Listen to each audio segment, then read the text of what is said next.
Yeah man, you know the thing going on. One West badness.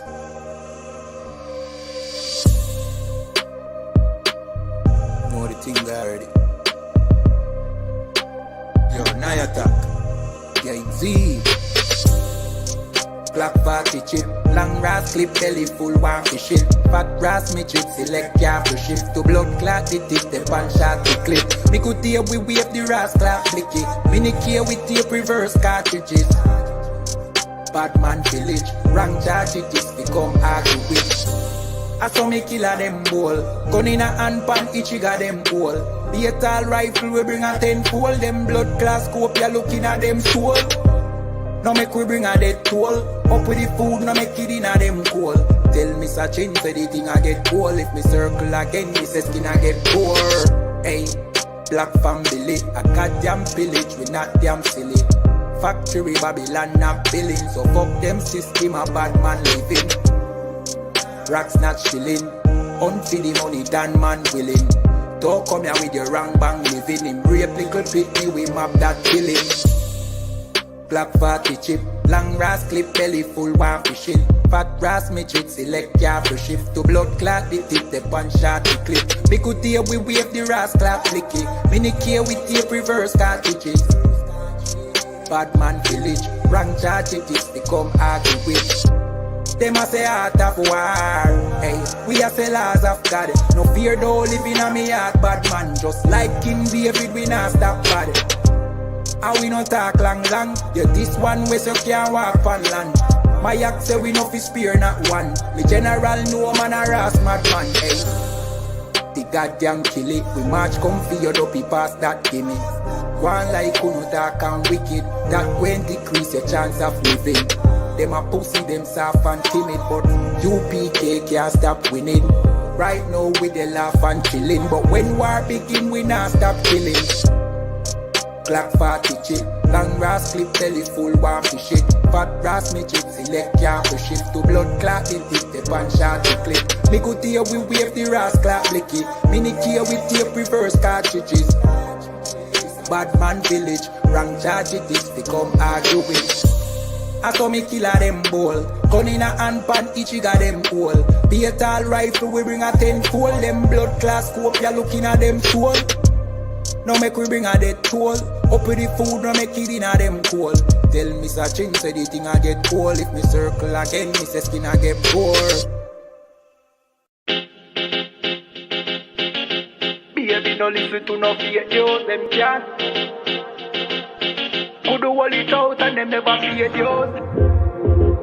Notice I just be a bad bitch, I get forward from with you. But the one you have be good girl them. Lazy. She never did a pictures, R-rated. Never did a pictures, half naked. Me never did a piggy R-ratings, halfway, that's why me give R-ratings. She never did a pictures, half naked. Never did a pictures, R-rated. Me never did a piggy R-ratings, halfway, that's why me give R-ratings. I know every girl a wife material. I know every girl forget the juice in my seed bag. I know every girl me trust to cook my food, nor boil my tea, not tea, but put the milk in the cereal. Me like a catty when medieval. When no fi wash for cook fi clean and no fuss. When she hear me get a new girl, I know that me mean when me say me fight me demons. Multiple wife legally, no illegal. Yeah, straight, me go crazy. I know every catty can be my first lady. I know every press plus, but he don't pay for plus. Tatiana, no fit in and no Mercedes. When me say, oh luxury dolly fi nurse baby. A trouble when luxury dolly turn old lady. So big up every girl with old lazy. Your body big, but I your mommy donate it. I rate it. Never did a fi dress half naked. Me never did a fi give her ratings halfway. That's why me give her ratings. She never did a fi dress half naked. Never did a fi dress R-rated. Me never did a fi give her ratings halfway. That's why me give her ratings. She now wait pan money for reach her and donation. She make reach her man donation. 101, but he waste gal a tell her fi leave her man, but she stay strong. She know say them are no friends, them are haters. Them sleep with every man in a the acre. Can't get nobody fi stay long and want the advice for relation. Baby no listen to no fake news. Them can't keep a man 'cause them never stay true. Could do all it out and them never paid yours. Never shut them out and them wicked and cruel, eh? Bag a man a rush, but them just a get yours. Everything them have, them did a fear blows. Instagram live, them nude for the views. Maybe that I know you though. Sure, I rate it. Never did a pictures half naked. Me never did a piggy things halfway. That's why me give her ratings. She never did a pictures half naked. Never did a pictures R-rated. Me never did a piggy things halfway. That's why me give her ratings.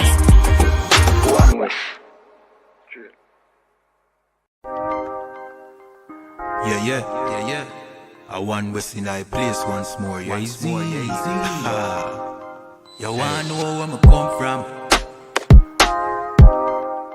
You wanna know where I come from? I believe. You wanna know where I come from? I don't pan the Middle East, but y'all out the West one get the kid peace. Me tip over to pretty Christine. A big broad smile and giggling teeth. Have a brand new 4-5 pretty crisp clean. We deal with the chica press pretty pristine. Them say them bad but we no intrigue. If you this now your top 10 killing increase. And we no join both sides. One West are the best you fi know boy. You put a S on your chest when the chrome pint. Every bone a broke we left lone tribe. Make a force right boy if you know your size. Don't see me on the street and a force fight. You get ratchet knife in your throat pipe.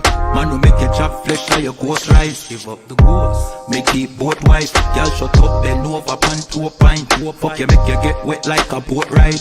If you hold tight, y'all, me a hold tight. Alright, no later, then more time. Me have things to do, but got more fight. Look you ready now, the girl do a bright. Then we shoot the bumbo clad to a grind. That's where we come from. I don't pan the Middle East, but y'all out the West one get the kid piece. Me step over to pretty Christine. A big broad smile and giggling teeth. Have a brand new 4-5 pretty crisp clean. We deal with the chica press pretty pristine. Them say them bad but we no intrigue. If you this now you top 10. Yeah, them do bad, I just smoke them off, I just slogan. You coulda big and tough like Hulk Hogan. You get your own a bag, you get total. Send your soul to God, the best no God. The whole fucking clip of your own that. But them set no chop for your own bat. I go get sent off a run postal. Get a PO box. She say me handsome, she want hold me cocky at ransom. She want hood fi broke, she want yam some. She say breed me, give me that one son. Boy, we have shotgun, we have Remington, we have Magnum. So if a beef you want, you can have some. Anything we come turn in a phantom. How where we come from? I don't pan the Middle East, but y'all out the West one get the kid piece. Me step over to pretty Christine. A big broad smile and giggling teeth. Have a brand new 4-5 pretty crisp clean. We deal with the chica press pretty pristine. Them say them bad but we no intrigue. If you this now you top 10 killing increase. Increase.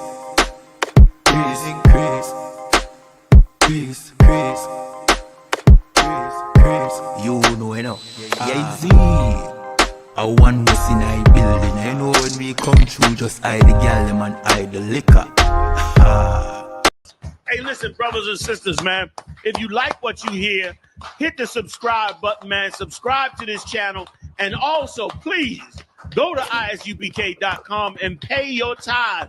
Drop me some cash so we can move around this planet like we need to, man, and do the things we need to do. They're one West.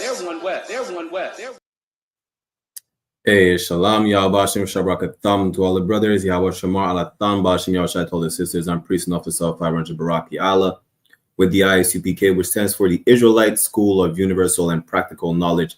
Started out of 1 West, 125th Street, Harlem, New York, under Commanding General YAHANNA. You understand? I know we're Sunday night, but because of because the white man is the devil, really, right? And a change of schedule at the plantation, our history class might have to be moved temporarily to Sunday night, Sunday evening, right? Until further notice, because again, the white man is the devil, the monster, despicable being. But we had to have a history class, right? We're gonna talk about Willie Lynch and the Black Code. Again, the I.S.U.P.K is the home of the truth. You will get nothing but the truth, nothing but universal and practical knowledge. Some of that universal knowledge is the fact that, yes, Willie Lynch was a real person, but the letter of Willie Lynch, the speech that he quote unquote gave in Virginia was false. It never happened.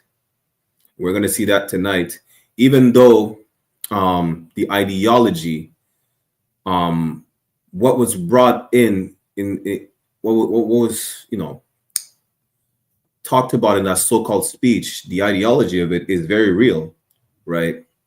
The methods being used are real up till this day in multiple facets of it, but the speech itself was fake. We're going to see that. As a matter of fact, Willie Lynch himself, when they claimed that he gave the speech in Virginia, he was not even born yet. He's born 30 years after the speech was so-called given. And that's what we're going to see tonight. Also, big up to my brother, Mashamar Ayash. You understand? Big up to my brother, Mashamar Ayash. You understand? Let me share my screen real quick so you can see our little presentation we got for you. You can follow along with us. We're live on I.S.U.P.K, Montreal, Toronto, IET, La Pura Neta, as well on YouTube and Facebook. Any questions or comments, y'all put it in the chat. Shout out to all the zone tuned in. Shout out to Rama as well. I.S.U.P.K, Alaska, Memphis, La Pura Neta, Montreal, IET, everybody. You understand? Let's get to it. Give me one moment. There we go.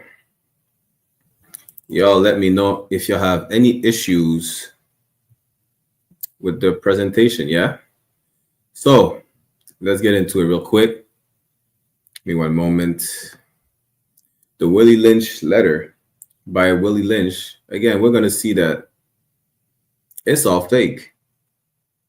You understand? The Willie Lynch letter purports to be a verbatim account of a short speech given by a slave owner, in which he tells other slave masters that he has discovered the secret to controlling black slaves by setting them against one another, which is very real. And it did happen, but not because Willie Lynch said, not because Willie Lynch told any of the masters to do so. It was already happening before. You understand? Willie Lynch is not the reason why slaves were going at it against each other. They were doing that in the Dutch West Indies, in the Spanish colonies, in the French colonies as well, right? Willie Lynch is not special. Not a special case. He didn't teach nobody on how to treat their slaves. You understand? This system was already in place even before Willie Lynch was ever born.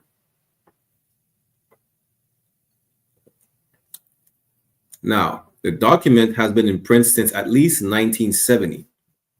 There was no account of Willie Lynch, any Willie Lynch letter before 1970. But first gained widespread notice in the 1990s when it appeared on the internet. Listen, again, the white man's the devil, and he's to blame for every goddamn thing. He's to blame for every lie that is being spread across the face of the earth. And now that he has access to the internet, he could literally write an article right now on Wikipedia saying whatever he wants. And that's what happened. In the 90s, it became popular because of the internet. The internet, they say it's a dangerous place.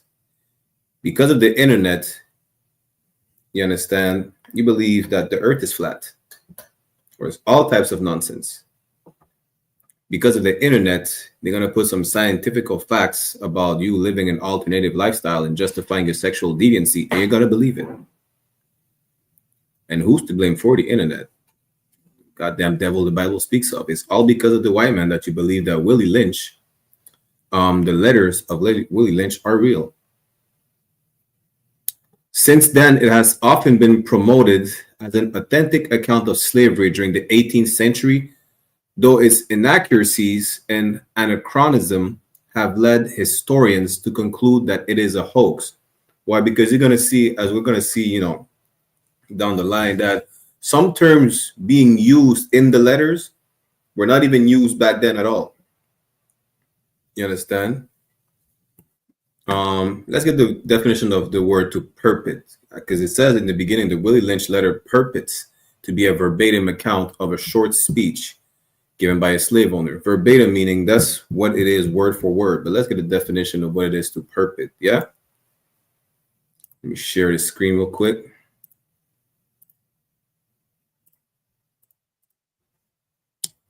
Perpet, according to the Oxford language, appear or claim to be or do something, especially falsely profess.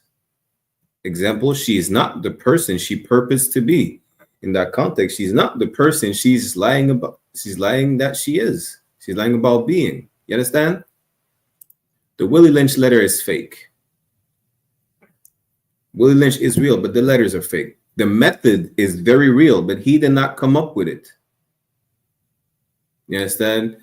If, as we're going to see, that Willie Lynch is born 30 years after the so-called speech was given, that means that that method was already in place even before the speech was given, which is even before he was born. You understand?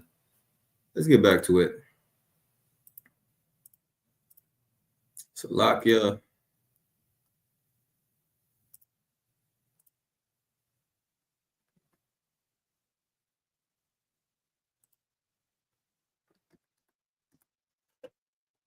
I don't know if y'all can see this slide right here. Maybe. One second. Yeah, it's not going to work like that. No sweat.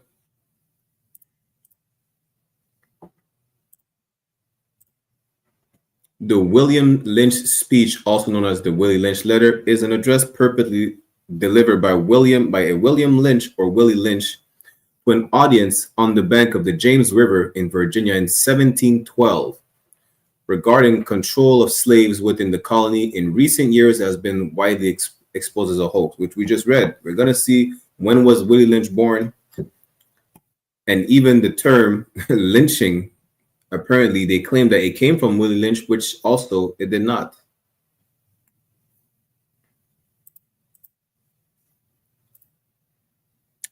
The reputed author, William Lynch, identifies himself as the master of a modest plantation in the British West Indies, who has been summoned to the Virginia colony by local slave owners to advise them on problems they have been managing their slaves. Again, it's an utter lie. As a matter of fact, while down the line, while we get into the topic of the Black Code, I'm going to remind you that we're going to go back into some of the atrocities they committed against us in the French colonies specifically, so you understand that that whole system was already in place. Again, whether it was with the Spaniards, with the French, the Dutch, the Portuguese, that system was in place ever before Willie Lynch was even out of his daddy's nutsack. He briefly notes that their current violent method of handling unruly slaves, lynching, though the term is not used, is inefficient and counterproductive. They were not using the word lynching at the time. You were getting hung from a tree. The word lynching came afterwards. And even the way they were using lynching at some point was not even it did not mean to hang someone from a tree at first. Yeah. Instead, he suggests that they adopt his method, which consists of exploiting differences such as age and skin color in order to pit slaves against each other. This method, he assures his host, will control the slaves for at least 300 years, which is what it says in the quote-unquote letter. Though the method is very real, he did not come up with it. Again, some online versions of the text attach introductions such as a foreword attributed to Frederick Douglass or citations falsely giving Lynch's name as the source of the word lynching. For those who don't know, Lynch is it's not an uncommon name among devils. You understand? But because of the internet, they made it so popular, they have no source to say, you know what, this is where the word lynching came from, and here's the actual source, or here are the actual letters of Mr. William Lynch. The text of the speech has been published since at least 1970 and is often published with the title The Making of a Slave, which we'll get into afterwards to show you some of the very real concept that is still going on today, right? By the way, let me do you a favor. Let me tell you to do yourself a favor. Don't buy the book. I bought the book for educational purposes to help you understand that it's fake, but the method is real. Don't waste money on buying a book that people claim it's a real thing. The method of it is the letters that were put out in the speech that was given in Virginia is not. It appeared on the internet as early as 1993 when a reference librarian at the University of Missouri St. Louis posted the document on the library's Gopher server. The librarian later revealed that she had obtained the document from the publisher of a local annual business directory, the St. Louis Black Pages, in which the narrative had recently appeared. So there's not an actual source for the letters. Though eventually convinced the document was a forgery, the librarian elected to leave it on the Gopher server as she believed that even as an inauthentic document, it says something about the former and current state of African America, but added a warning about its provenance. So she knew that it was not real. You understand? She understood that it was fake, but it gave an image on how they were dealing with us during slavery. The thing is that she did not need a fake document for that. Y'all go look up Derby's dosage. Derby's dosage. Derby was a slave owned by Thomas Thistlewood in Jamaica, right? Derby, he happened to, they say he stole a sugar cane. What he did really, he took a sugar cane from the field, and slaves were not eating on the field, so he got some sugar to was eating the sugar cane to give him a boost, some energy, whatnot, right? He got caught. What Thomas Thistlewood proceeded to do, he proceeded to take, I think, another slave, I think whose name was Hubert or something like that, and created the Derby's dosage punishment, where he had his other slave defecate in Derby's mouth, and he gagged Derby and prevented him from spitting out the excrement in his mouth, right, for 4 or 5 hours. And I did forget to mention that he whipped Derby until his back was like this, the famous picture of the slave that we see on the internet, the role that Will Smith played in the slave movie. Yeah. And then he proceeded to pour salt, vinegar, lime juice on his back. How do we know that? Because just like other slave masters, Thomas Thistlewood documented the punishments in his own little personal journal, what you call a diary today.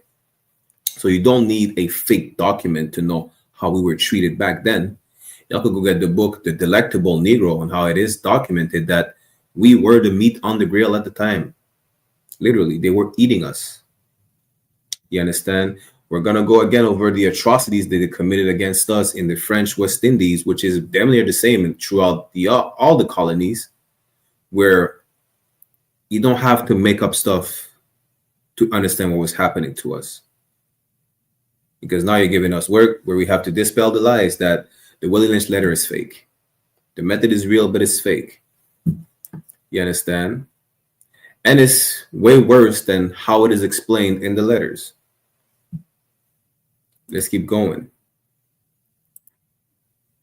The text contains numerous anachronisms, including words and phrases such as refueling and foolproof, which were not used until the early 20th century. So this is how you understand that it is fake, because they're using words that didn't even exist at the time. While historian Roy Rosenweig, however you pronounce it, noted the divisions emphasized in the text, skin color, age, and gender are distinctly 20th century in nature, making little sense in 18th century context. That is a lie, because they already came up with that concept of division with skin color, age, and gender again, in other colonies, right? So he's saying that shows that it is inaccurate when all slaves were treated the same. They were not. You have multiple proof, multiple sources, such as the book. I have it right here. Give me 1 second. Such as the book Black Indian, which we're going to make a whole class about, where they used, let me start sharing my screen for a second, where they used skin color to divide us from our so-called Latino and Native American Indian brothers and sisters. You understand? So that whole concept of division using race, age, and skin color is very real. It's always been there. It's not new as far as coming up in the 20th century like they claim. It's been there. Shalom says, for tuning in. Let's get back to it. 4 words attached to some online versions of the speech give the narrator's name as the source of the term lynching and lynch law, even though the narrator rejects lynching. A man named William Lynch did indeed claim to have originated the term during the American Revolutionary War, but he was born in 1742, 30 years after the alleged delivery of the speech. Again, this is more proof that he did not write those letters. He did not give that speech, because the speech was given in 1712. How could he have given a speech given in 1712, right, when he was born in 1742? Make it make sense. A document published in the Southern Literary Messenger in 1836 that proposed William Lynch as the originator of lynch law may have been a hoax perpetrated by Edgar Allan Poe. You understand? Who's Edgar Allan Poe? Y'all may ask. He's an irrelevant poet, Bostonian poet, born in 1806 or something like that. Y'all can look him up. He has, for those who enjoy poetry, he has what some may consider good works. But really it's dark romanticism, to be honest with y'all. But that's who perpetrated the lie of William Lynch being the originator of the lynch laws. A better documented early use of the term lynch law comes from Charles Lynch, no relation, a Virginia justice of the peace and militia officer in the American Revolution. Now let's get into a bit more history on William Lynch again, and then we get to Charles Lynch and the Black Code. William Lynch, born in 1742, was an American military officer from Pittsylvania County, Virginia. He claimed to be the source of the terms lynch law and lynching. That's the only thing he's really known for, that he claims to be the one who invented the term lynching and lynch law. He's not ever claiming to have written any letters. You understand? If the letters are so famous, why didn't he not claim to invent any letters? It should let you know that these letters are fake. The term Lynch's law was used as early as 1782 by a prominent Virginian named Charles Lynch to describe his action in suppressing a suspected loyalist uprising in 1780 during the American Revolutionary War. The suspects were given a summary trial and informal court sentences handed down, including whipping, property seizure, coerced pledges of allegiance, and conscription into the military. Charles Lynch's extra-legal actions were legitimized by the Virginia General Assembly in 1782. In 1811, Captain William Lynch claimed that the phrase Lynch's Law, already famous, actually came from a 1780 compact signed by him and his neighbors in Pittsylvania County, Virginia, to uphold their own brand of law independent of legal authority. The obscurity of the Pittsylvania County Compact, compared to the well-known actions of Charles Lynch, casts doubt on it being the source of the phrase, because they don't know what was going on in Pennsylvania compared to Charles Lynch, who was showing that he was the originator of the term the lynch laws, because I think he was a judge or something. We're going to get to it. where his actions were more in line with the term itself, compared to William Lynch claiming that he's the one who did it. He's the one who created it.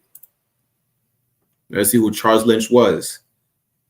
Charles Lynch, born in 1736, was an American planter, which is another term for slave master, politician, military officer, and judge who headed a kangaroo court in Virginia to punish loyalists during the Revolutionary War. The terms lynching and lynch law are believed to be derived from his surname. Guess what? Not only that, the town of Lynchburg was named after him. The town of Lynchburg in Virginia was named after Charles Lynch. Well, I think his brother. He was born in 1736 at an estate at Chestnut Hill on the banks of the James River in Virginia, a place at which his brother John Lynch would later establish the town of Lynchburg. There you go. Lynchburg was named after the Lynch family. John Lynch, the brother of Charles Lynch, slave masters. Lynch's father left his native Ireland and emigrated, emphasis on emigrated, to the British colony of Virginia in about 1725 as an indentured servant called a redemptioner in the nomenclature of the day. Why is it important? Because this is another thing we need to mention to let y'all know that the Irish were never slaves. The Irish were the same as the East Indian and the Chinese and some Africans. They were indentured servants. What is an indentured servant? It's important to understand what is an indentured servant, because you could definitely y'all need to stop the lie about Irish people being the niggers of Europe, because they were never slaves. You understand? The Irish were never, they were indentured servant. Let's see what is an indentured servant real quick. Yeah. I just have to look at the definition. Give me one moment. Let me pull it up for you. For those who don't know, the indentured servants were working under a contract. Okay, they were working under a contract after 7 years, meaning they volunteered. You understand? That's what it is. Give me 1 second. I'm gonna get it for y'all right now.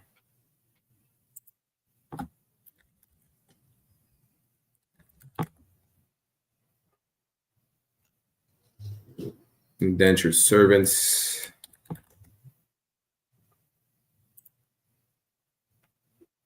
There you go. Let me share my screen.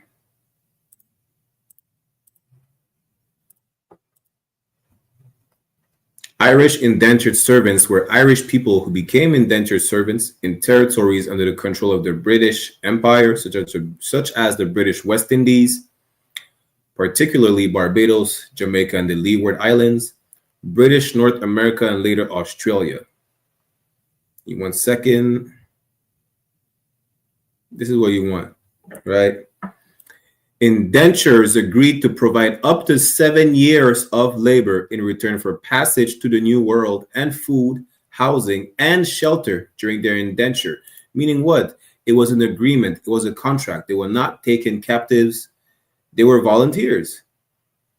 That's it. Did some voluntary work for 7 years, and then they got food, housing, and shelter. And what happened at the end of the contract? At the end of this period, their masters were legally required to grant them freedom dues in the form of either land or a capital, meaning they're getting money or land. And a lot of them, just like the Lynch family, got land, and clearly they got capital. How? Because they were slave masters. That's how. You understand? The Irish were not slaves. They were voluntary workers. That's it. They were doing community service for 7 years. Let's get back to the PowerPoint. Slovakia. So his position, Charles Lynch, as a landowner and leading citizen was now well established. When I say landowner, he just inherited the land from his father. He was a slave master. His farming of tobacco and raising of cattle had made him a wealthy man, the possessor of property, which included several slaves. Again, the white man is the devil, yeah? Beginning in 1764, other citizens began to approach Lynch to ask him to become a candidate for the Virginia Assembly. Lynch initially refused the entreaties on the grounds that swearing the necessary oath of office was prohibited behavior for an adherent of the Quaker religion. It's another form of Christianity. You understand? In 1767, Charles became a justice of peace of Bedford County, Virginia, but was disowned by the Quakers for taking an oath of office. He was excommunicated, something they were not permitted to do. Lynch served in the Virginia House of Burgesses and the convention from 1769 until 1778. When he became a militia colonel in several incidents in 1780, Lynch and several other militia officers and justices of the peace rounded up suspects who were thought to be a part of a loyalist uprising in southwestern Virginia, Slovakia. The suspects were given a summary trial at an informal court, sentences handed down, including whipping, property seizure, coerced pledges of allegiance, and conscription into the military. Lynch's extra-legal action were legitimized by the Virginia General Assembly in 1782. And after the Revolution, he served in the Virginia Senate from 1784 to 1789. These actions were called the Lynch Laws. Lynch laws, referring to organized but unauthorized punishment of criminals, became a common phrase, as it was used by Lynch to describe his actions as early as 1782. The Oxford Dictionary, however, notes the origin of the expression has not been determined. Variations of the term such as Lynch law, Judge Lynch, and lynching were standard entries in American and British English dictionaries by the 1850s. It did not come from William Lynch or Willie Lynch. That's the point. In 1811, a man named Captain William Lynch claimed that the phrase, already famous, because he's not the originator of it, actually came from a 1780 compact signed by him and his neighbors in Pittsylvania County, Virginia, to uphold their own brand of law independent of legal authority. The obscurity, again, as we see, of the Pittsylvania County Compact compared to the well-known actions of Charles Lynch cast doubt on it being the source of the phrase. The Willie Lynch letter, the speech, and even the term originated by Willie Lynch is, it's a lie. It's a lie perpetrated by our oppressor. That's all it is. And some of the some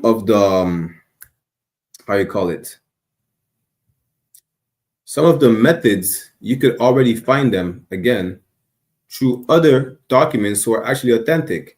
We're going to see a part of this document. We're not going to see some of the methods that are being used or described in the letter in that document, because it's a revised translation of a decree that was put out by King Louis XIV, King of France at the time, who put out a decree on how to treat the slaves, right?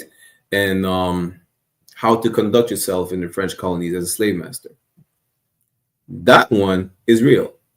It's a royal decree by the King Louis XIV. Now, to get the original proper translation of it, you would have, to get the original proper copy of it, you'd have to get it in French. But the most accurate translation is hard to find, as this is an old document, right? I have the original one in French, but so I could show it to y'all tonight, at least a part of it. We're gonna get a revised version of it. At least you know that the Willie Lynch letter is fake, but the Black Code, which is the decree by King Louis XIV, is very real. Let's get that real quick. Y'all give me 1 second.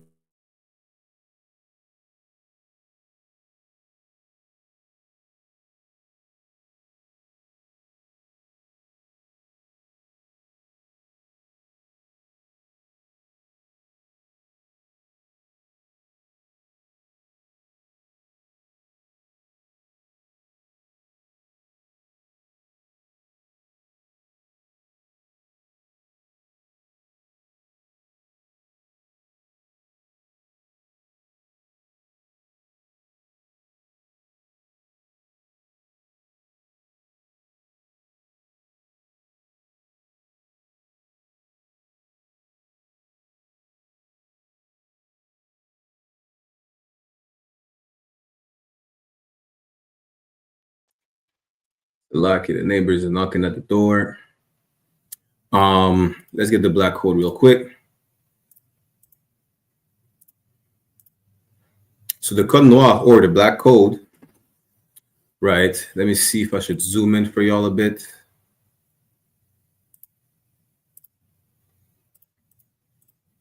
That should be fine. The code noir initially took shape in Louis XIV's edict of 1685. Although subsequent decrees modified a few of the code's provisions, this first document established the main lines for the policing of slavery right up to 1789. Again, there were multiple revised versions, right? The original one, you'll see some of the things that were mentioned in the Willie, so-called Willie Lynch letter, right? But we'll just see a few rules and regulations that they tried to apply on the plantations in the French colonies.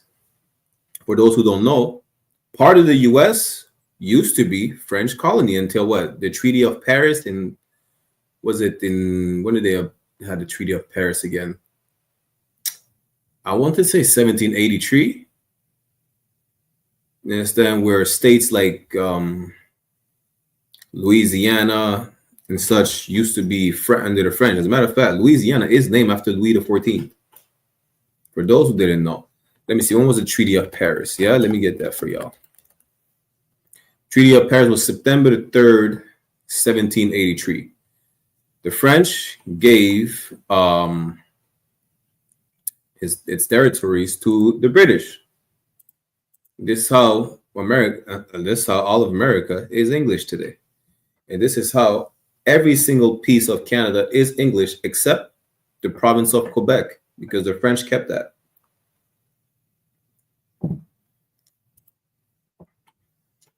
The very first article expels all Jews from the colonies. Jews played a significant but hardly dominant role in the Dutch colonies of the Caribbean region, but were not allowed to own property or slaves in the French colonies. Who are you asking those Jews are? Those Jews are talking about the Amalekites. They're talking about the so-called Jewish men. That's who they're talking about. It's not talking about us. The Jews, when it's talking about Jews that were expelled and it's talking about us, it's going to talk about the Jews that were expelled and sent back to Africa, who were then sold unto the white man. That's us. What they would like to call Moors today. Moors is not a nation. It's just an umbrella terms. It's an umbrella term that applied to some of us. Understand? But those Jews are talking about in the Black Code, they're talking about the Jewish man, so-called Sephardic Jew that had to convert to Catholicism and Christianity and being a Protestant, because even at the time they were getting expelled from all over Europe. They're getting expelled from England, from Ireland, from Spain, and they were sent back to Poland, to Russia, so on and so forth. These are the Jews that talk. These are the Jewish people they're talking about, right? And not because those Jewish people were not allowed to own property or slaves in the French colony did not mean that they did not have their hand in slavery, because they did. They were basically some of the biggest benefactors of chattel slavery. They financed the whole thing. You understand? Their hands are as dirty as any Caucasian or even as any Arab who built the slave ships for them. We'll get into that in another class. The edict also insisted that all slaves be instructed as Catholics and not as Protestants. There was a big issue with religion back then, right? The Catholics, because the Roman Catholic Church was the authority. If you were not a Catholic, you were going against white people. You were just a rebel. You were just a Protestant is a rebel Christian. Hence the term Protestant, because they protest. They're just rebel Christians. That's it. They're just rebel Catholics. For the most part, the code concentrated on defining the condition of slavery, passing the condition through the mother, not the father, and establishing harsh controls over the conduct of those enslaved. As you can see, they're going to pass down the condition to the mother, not the father. We're going to see that in a few examples in the Willie Lynch letter, because that's still going on today, where they've been destroying the black family structure. When you keep the father out of the picture, you condition the mother, she's going to then condition her offspring to be a certain way when it comes to dealing with the slave master. That's why they pass down the condition through the mother and not the father. Pass down the condition through the father. You might have 1,000 Nat Turners. Pass down the condition to the mother who has no protection, right? No guidance from her head, her husband. You understand? And the way she's conditioned, she's going to condition her offspring in a certain way based on how she was conditioned and how she was broken, right? Slaves had virtually no rights, though the code did enjoin masters to take care of the sick and the old, which is true in the sense that it was, even though, yes, it was mentioned in the code, which we're going to see, but that doesn't mean that they abide by the rules. They didn't. You understand? Anything that told them to treat their slaves in a good way, which is just, like I said, taking care of the sick and the old, they did not give a damn about that. Absolutely not. The most, quote unquote, good treatment you will receive is if you're sick, they'll make sure, you get back on your feet. Not because they care about you, but because you're making them lose money by not working on the plantation. Is if you're sick and you can't work, you can't pick cotton, you can't pick sugarcane, you can't pick tobacco. If you can't do that, you can't make them money. So they don't give a damn about the old and the sick and the injured. They just need to make sure that you're still in the plantation working till you pass out, till you die. Let's go over a few things on the Black Code. Again, as you can see, it's an edict of the king. It's a decree of King Louis XIV. I'm going to get y'all a less revised version so you could see some of the atrocities that were mentioned in the letters in the code. We're going to deal with this for now, right? Recorded at the Sovereign Council of Saint-Domingue, which is modern-day Haiti, the 6th of May, 1687. Louis, by the grace of God, King of France and Navarre, to all those here present and to those to come, greetings. In that we must also care for all people that divine providence has put under our tutelage. We have agreed to have the reports of the officers we have sent to our American islands studied in our presence. These reports inform us of their need for our authority and our justice in order to maintain a discipline of the Roman Catholic and Apostolic faith in the islands. Why is he saying that? Because just like today, let me give you an example, right? Today, they treat the islands like they're, I think they call it a fiscal paradise. They do whatever the hell they want over there. And imagine back in the day when they has less rules and regulations, it was a clusterfuck. So the king came about with a decree to make it not as bad, because it'll make, if anyone reports it back to the European mainland, right, it would look bad on the church. Not that the church was doing any good, but it would just look bad on the church in general. So he came out with a decree on how to conduct yourself in the name of the church. That's why you had to be a Catholic. That's why you had to make sure that, you portray what they would consider in good image in the eyes of the church. I mean, they're still molesting everybody regardless. They're raping all the native Indians with Christopher Columbus and them, right? It didn't change anything, but they needed to uphold a certain image just for the public eye. That's really what it is. That's really it. You understand? Let me see if I need, y'all let me know if you want me to zoom in a bit more. So that should be two up.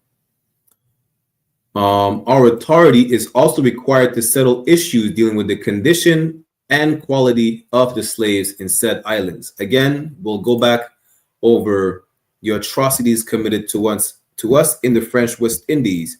because that is an utter lie.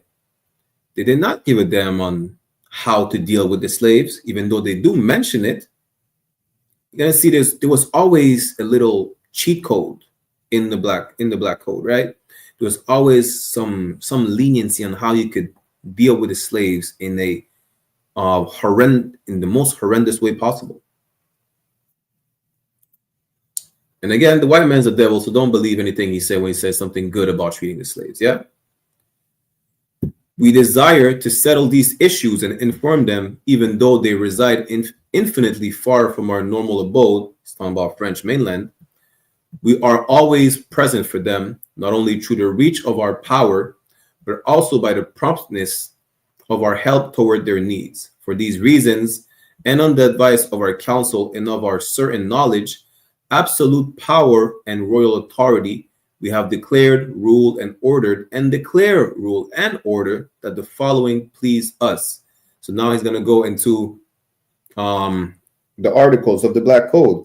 So the first ones we could skip, right? It's talking about taking out the Jews, which really are Jewish people. Oppressors, that's what it's talking about. So Article 2, all slaves that shall be in our islands shall be baptized and instructed in the Roman Catholic and Apostolic faith. If you still believe that so-called Blacks, Latinos, and Native American Indians are not the real biblical Jews of antiquity, you understand, you need to check your facts again. This is prophesied in the Bible that we would be worshiping other gods such as wood and stone. As a matter of fact, let's get that real quick. Let's go to Deuteronomy chapter 28, verse 64. It's because we disobeyed the Most High that we ended up in this predicament.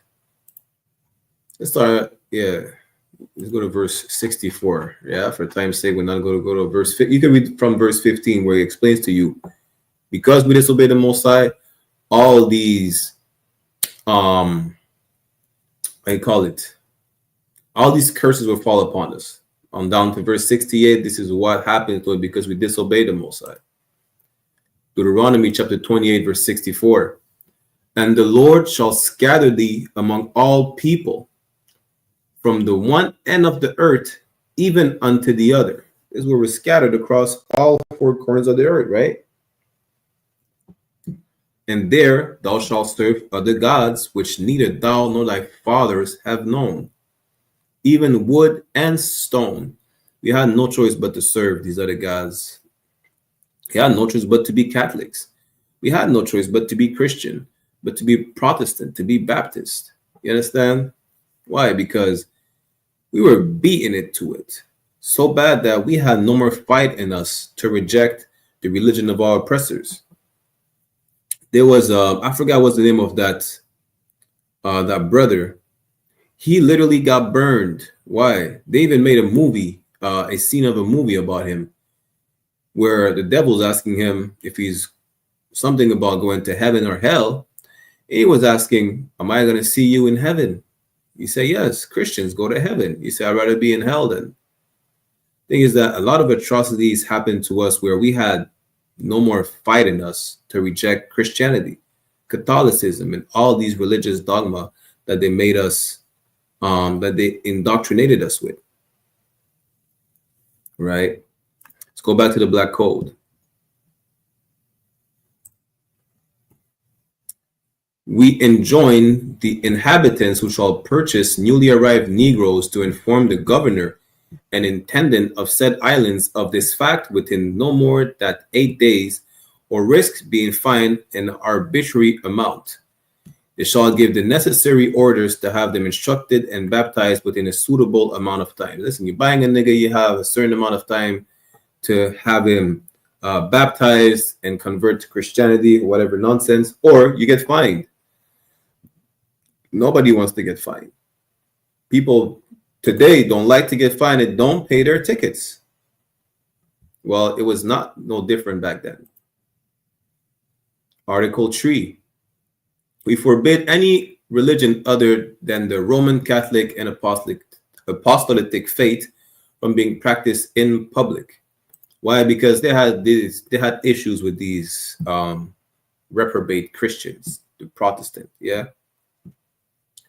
Let's skip that one. No persons assigned to positions in authority over Negroes shall be other than a member of the Roman Catholic and Apostolic faith, and the master who assigned these persons shall risk having said Negroes confiscated and arbitrary punishment levied against the persons who accepted said positions of authorities. They're trying to make it seem like not only Negroes were oppressed. That would be the narrative of the oppressor. The Irish were slaves. If you're a Protestant, you were a slave. You were oppressed. Listen, you might get a slap on the wrist or be asked to pay like 2-3 bags of sugar. Because, yeah, sugar was money back then. And that's it. You get your Negroes confiscated. Good nights. Lord be with you. Your family is now poor because they don't have slaves. That's how they would portray themselves to be oppressed. Just because of articles like that. It did happen. Those rules were enforced, but this is nothing compared to what we've been through at all. You understand? Let's skip down a bit more.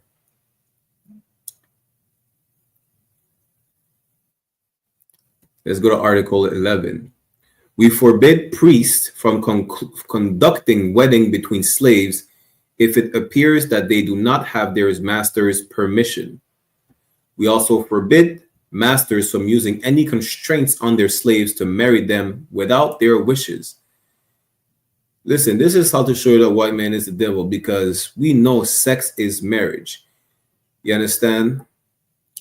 The slave master would want you to have ask permission to him in order for you to be joined with that woman, or for that woman to be joined with a man, even though they're already together, right? They may have had kids, but they're not married according to the master.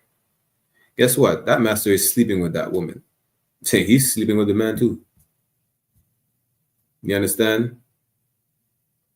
And they were saying that they forbade the masters, right, to force these slaves of marrying without their wishes.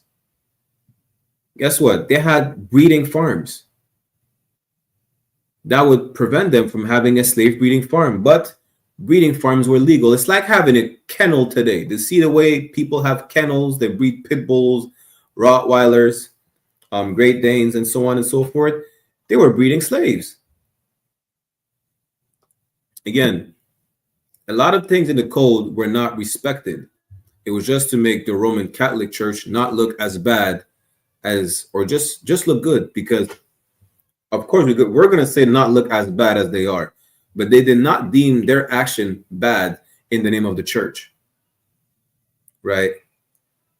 So the people who represent the church over there, they can't look bad. They have to make the church look good. They need rules and regulations to abide by.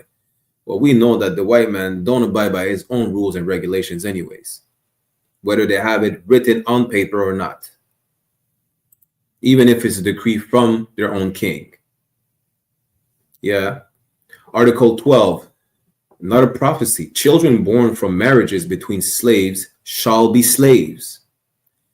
And if the husband and wife have different masters, they shall belong to the masters of the female slaves, not to the master of her husband.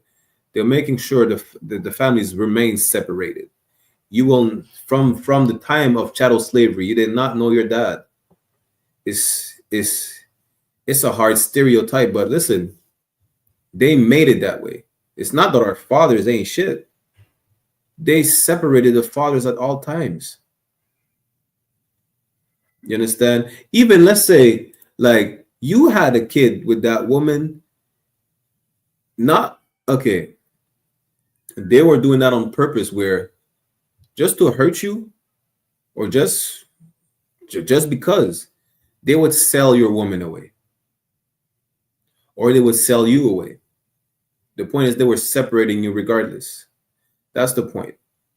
You understand? Now you have kids with that woman. Guess what? Because she belonged to a different slave master than yours, you probably will never see your kids, and they will never see you. And here starts the narrative of black fathers not being in their children's life. They kept that going on until today. It's still going on. But guess what? Even today, they make sure that they keep our family structure destroyed, and they keep the fathers out the house. They keep the fathers out the family structure. Why? Because they have better control now. Okay, we know that the Bible is our knowledge, right? And the woman, the head of the woman is the man. Now, who's the head of that woman? They know that she has no guidance. Yes, forget about slavery. I'm talking about till today. Because today they know that if they separate that man who's supposed to lead that woman the right way from her, that she has no guidance. Who's going to guide her? She could be beguiled like Eve was beguiled. And this is how they did it from the beginning. You understand? And even us not being with our children anymore is, again, let's go to Deuteronomy chapter 28, verse 41. Our children are born slaves.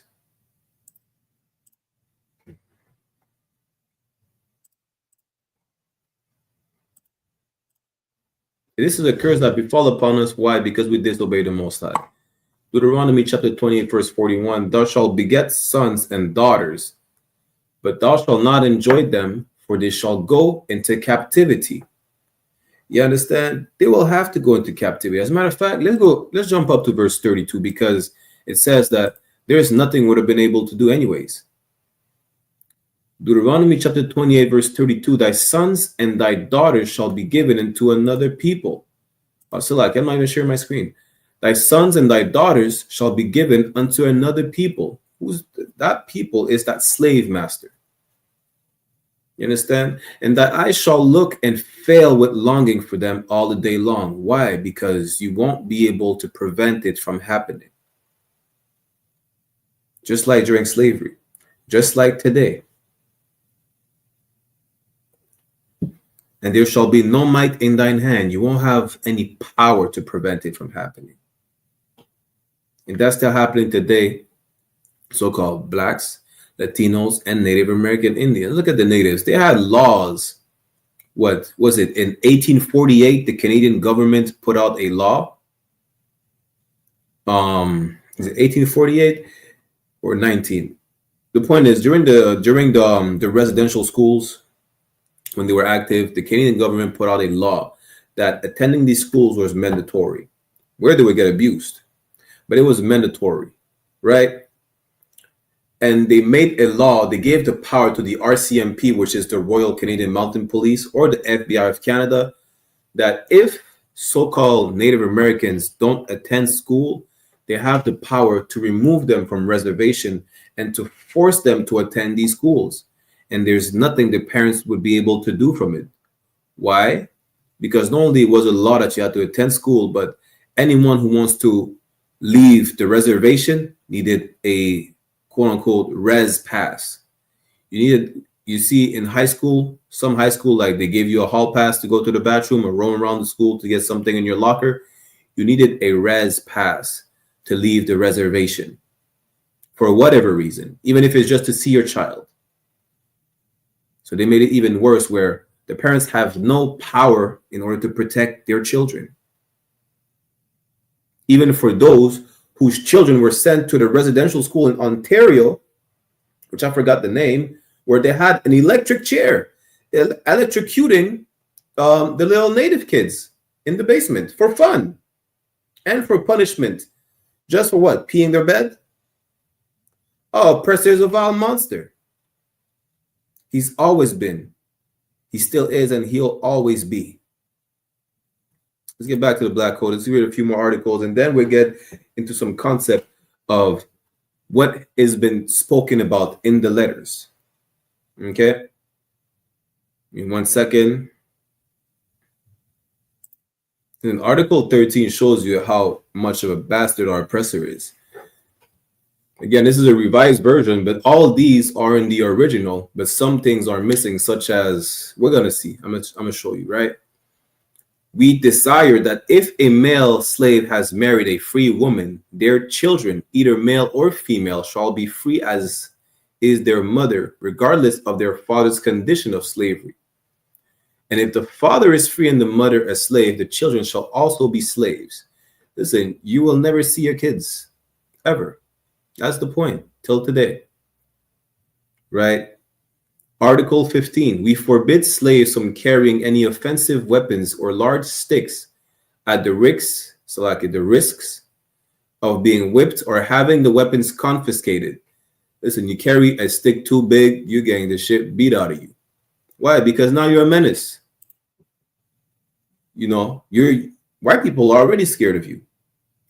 Because they know how bad they beat you. You might just do the natural thing of defending yourselves. This is why they beat you so bad. They instill fear in you. We're going to make a whole class about bug breaking where I'm not even going to let you know what it's about. But this is how they destroy the man that's in you. This is one way to destroy the man that's in you, with buck breaking. Y'all go look it up if y'all want to know. If y'all want to know a little spoiler of the next class. Yeah, but this is how to destroy you as a man. One way. The sole exception shall be made for those who have been sent by their masters to hunt, who are carrying either a letter from their masters or his known mark. Mark, really, you're branded. It's like the tattoos today. The tattoo really is just another form of branding.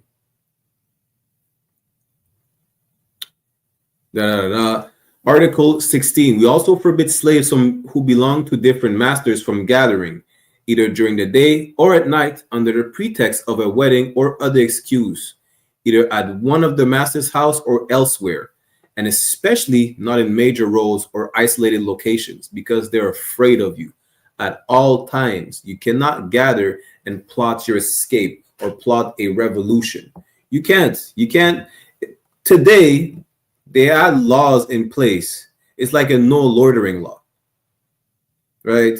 No gathering. Well, in my city, right, they passed the law maybe when I was like, 16, 17, I wouldn't say 18 at the latest, where you couldn't walk more than you couldn't walk at more than 3 people. Once your group of friends becomes 4 or 5, you're considered a gang. You are not allowed to walk down the streets like that. You're not allowed. The same thing they did in slavery. They shall risk corporal punishment that shall not be less than the whip and the fleur-de-lis, which is the lily, right? And for frequent recidivists, which means repeated offenders, and in other aggravating circumstances, they may be punished with death, a decision we leave to their judge. Most of the time, who was the judge? Who was the one deciding of the punishment and the level of punishment? They're slave owners. They did not care. And the more sadistic you were, it's like, the better. It's damn near they had a competition on who was the most sadistic slave master. Now, when it comes to the whip and the fleur-de-lis, when it says the fleur-de-lis as a punishment, they were branding you with the lily, which is was used by Quebec, because Quebec is a remnant of the French presence over here in the Americas, as well as Louisiana. Why? Because it's a remnant that the French presence in America. The French, really, that's the flower of the Most High. They stole that from us. The fleur-de-lis belonged to us, but today we see it as a sign, as a remnant of slavery, because slaves were branded with the fleur-de-lis as a punishment. But that's literally a sign they stole from us. That's the Most High's favorite flower, and they stole that sign from us. You understand?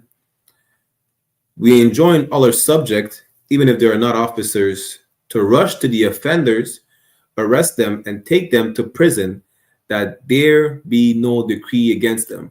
What is it talk? It's talking about the citizen's arrest that they can make today on you. You don't have to be an officer. Listen, you're just a regular white man. You're just an indentured servant. You are to arrest all slaves. You don't say you don't have the power. You don't have the badge and a gun or a badge and a whip. You just go. You have the right complexion. You have all the power in the world. You understand? Article 18. We forbid slaves from selling sugar cane for whatever reason or occasion. Occasion? However you say it. English language is stupid. I'm not an expert. I don't speak the proper language of my slave master. I do not apologize for that. Even with the permission of their master, at the risk of a whipping for the slaves and a fine of 10 pounds for the masters who gave them permission, and an equal fine for the buyer. Listen, you are not allowed to even buy or sell anything, right? You see how people think, people make a mockery of our of black people, especially of the Judites, with the watermelon. Listen, at the time, they were not allowed to sell anything but the watermelon. And then it became like, oh, black people just love watermelon. It's not that we love watermelon. We're just not allowed to sell anything but watermelon. And at some time, we're not allowed to sell anything at all. You understand? And guess who? And as a slave, guess who that revenue was going to? Not you. You were not allowed to build a capital. Of course not. It's still going to your slave master. Guess what? Your slave master would send you to sell some sugar cane. You know what would happen? You would get punished for it because you're not allowed to sell a sugar cane. You're not allowed to buy it from a slave. You understand? As a matter of fact, Article 19 tells you we also forbid slaves from selling any type of commodities, even fruit, vegetables, firewood, herbs for cooking, and animals, either at the market or at individual houses, without a letter or a known mark from their masters granting express permission. Slaves shall risk the confiscation of goods sold in this way without their masters receiving restitution for the loss, and a fine of 6 pounds shall be levied against the buyers. Guess what? Do y'all remember the brothers? That's damn near, you could see that every day, where white people can sell lemonade on the sidewalk. I think it was a couple of years ago. I don't remember if they arrested them or they just gave them a fine to like 2-3 brothers selling water by the Walmart. Yeah, you're not allowed to sell anything without permission from your slave master. If the white man doesn't give you permission to do anything, well, guess what? Today, if the white man doesn't allow you to live, he's gonna tell your mother to get an abortion. It's that simple. You don't get any say in anything you want or don't want to do. The white man has to give you permission from everything, for everything you want or don't want to do. Even if it's not a want to live as a fetus, you should just live, right? Everything goes fine. The pregnancy goes through. Most High in Christ, you just live. Well, guess what? The white man, if he doesn't want you to live, he'll beguile your mother into getting an abortion because, you won't be able to finish your studies. You maybe not ready yet, or you should focus on your career. You should leave that man and then get rid of the baby as well. Get rid of these 2 babies. How about that? The white man doesn't want you to live. He'll tell your mother to get an abortion. If he don't give you the permission to have the baby, don't have the baby. And if he gives you permission to have the baby, guess what? That baby has to be his property. That's since slavery. It's still going on today. I'm not making this up. Salakia. Let's go to article. Let's go down a bit further. See, a few articles are missing. Again, I'm going to get y'all the whole Black Code Decree, the proper translation, right? Because we're jumping directly from Article 19 to Article 27, yeah? Slaves who are infirm due to age, right, sickness or other reasons, meaning invalid, whether the sickness is curable or not, should be nourished and cared for by their masters. Listen, you were getting disposed of if you couldn't cure the illness. In the case that they be abandoned, said slaves shall be awarded to the hospital, to which their masters shall be required to pay 6 sols per day for the care and feeding of each slave. They're giving them about the slave. They're making it seem like, you know what? The slave had free health care. They did not have free health care. You still don't have free health care today. Canada healthcare is so-called free. Well, you know, it's not the best. And they don't give a damn about you. Just like they never did. They never will. You understand? Let's go down a bit further. Let's go right here. Article 33. The slave who has struck his master in the face or has drawn blood has similarly struck the wife of his master, his mistress, or their children shall be punished by death. Let's say it was an accident, right? Let's say, I'm not even talking about a slave who rebelled. Let's say you turn around and you bump into them.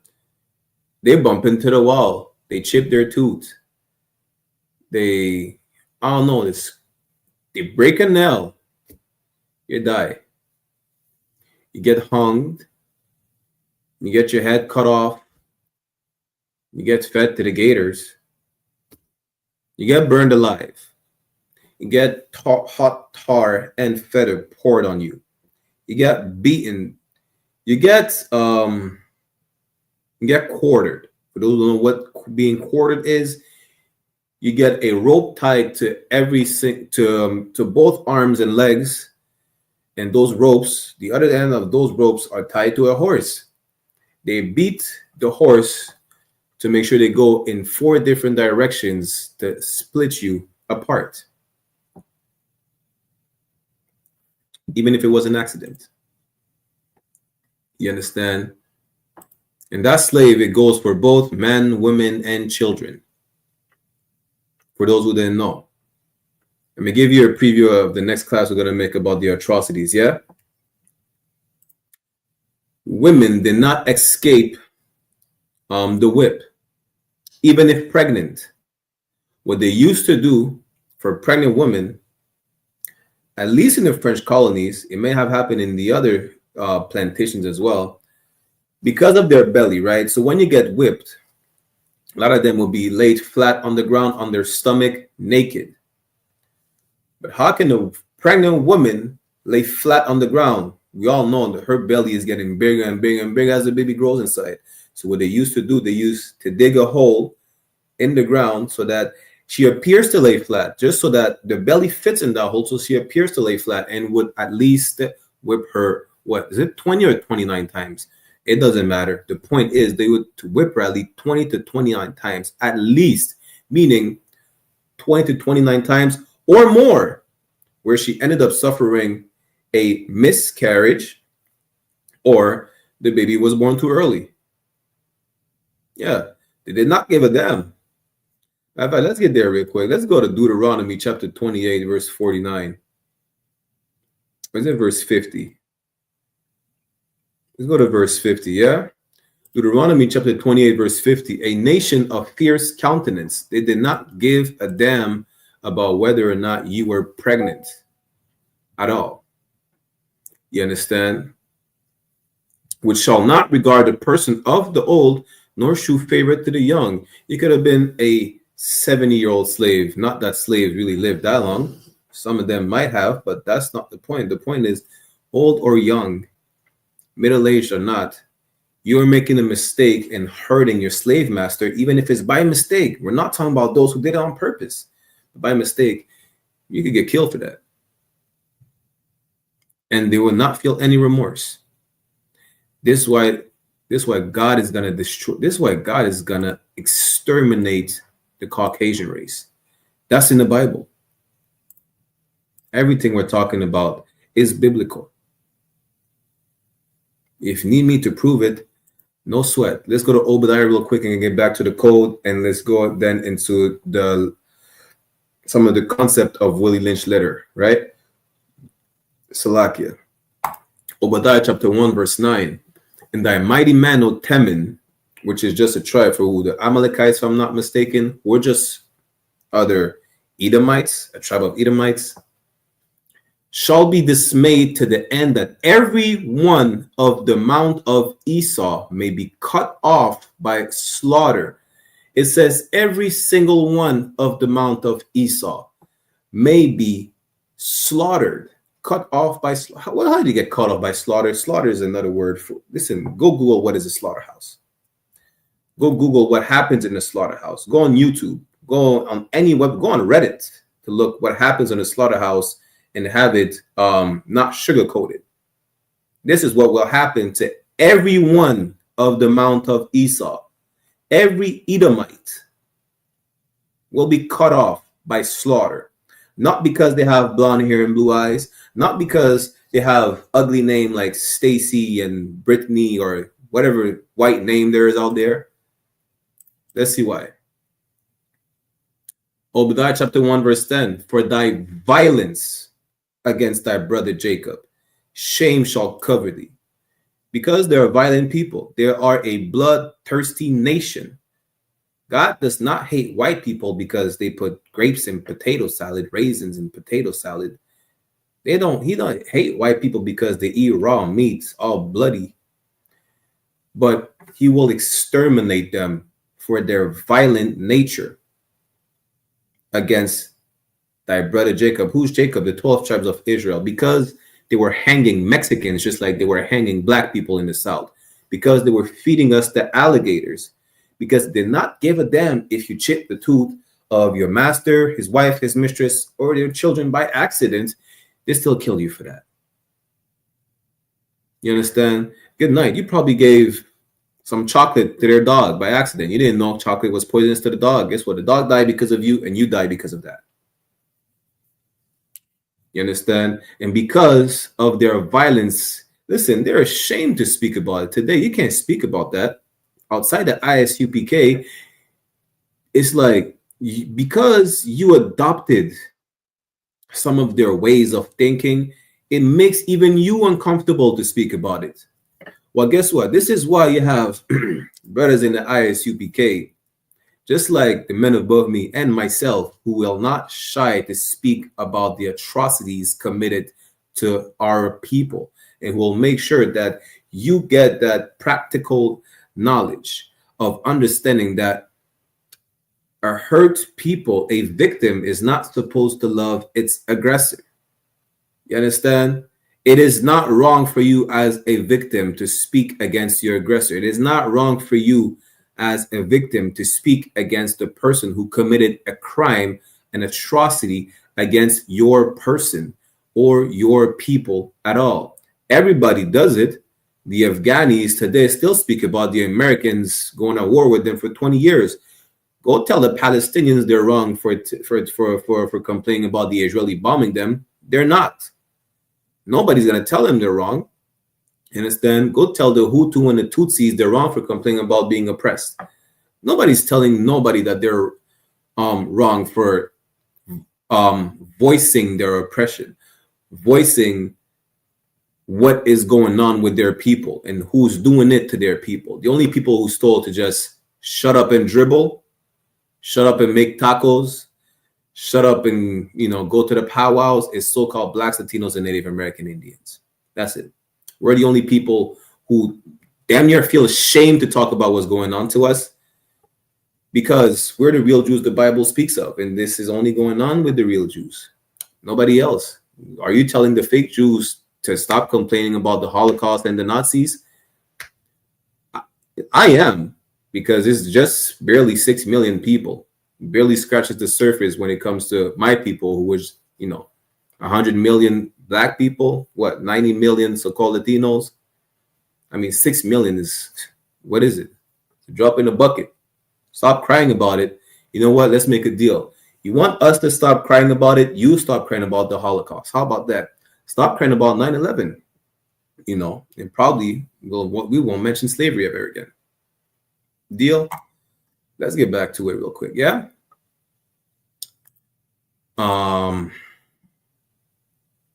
That article, what is it? 38.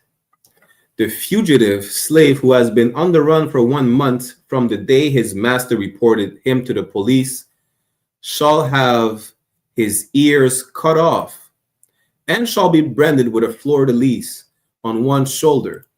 In Martinique, you are called a zohe, which is a Creole word for ear, right? When you act like, like a good slave. That's what it is.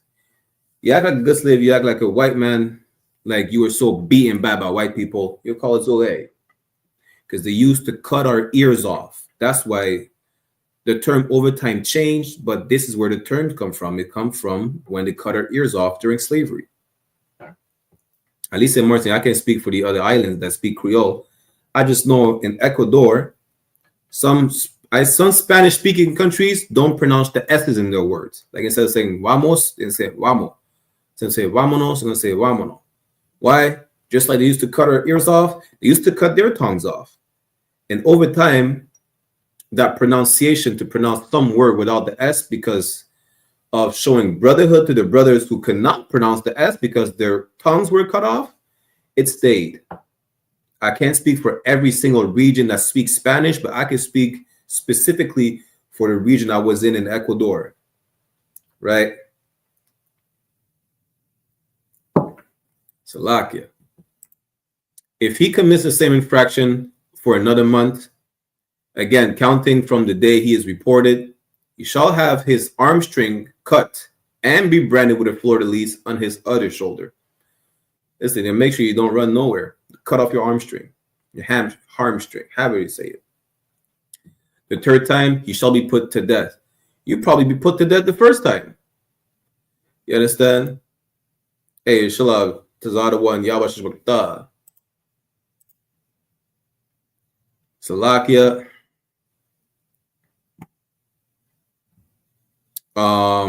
Yeah, we're gonna end it here for the black code. I'm gonna get it for y'all. Y'all can read it for yourselves.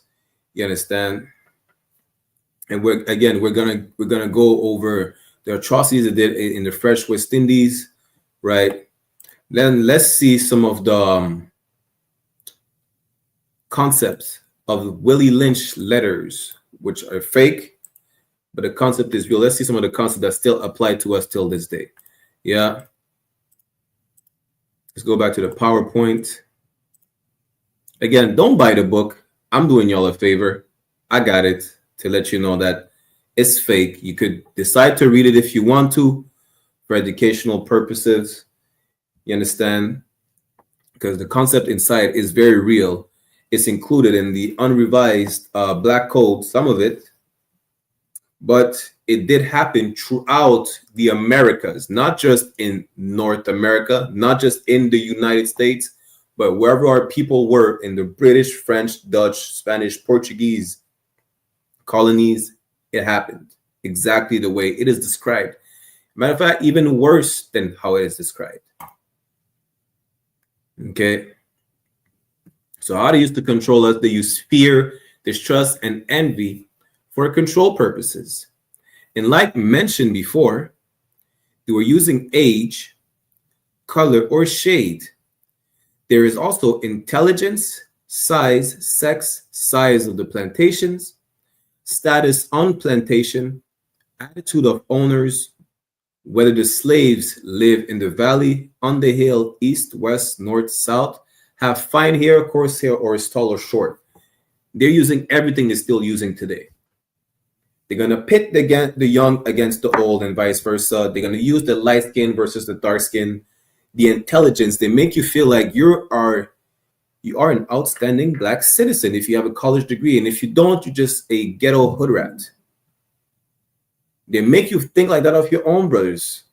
They make you feel like because you have a certification, you're better than other brothers and sisters, right? And it creates division.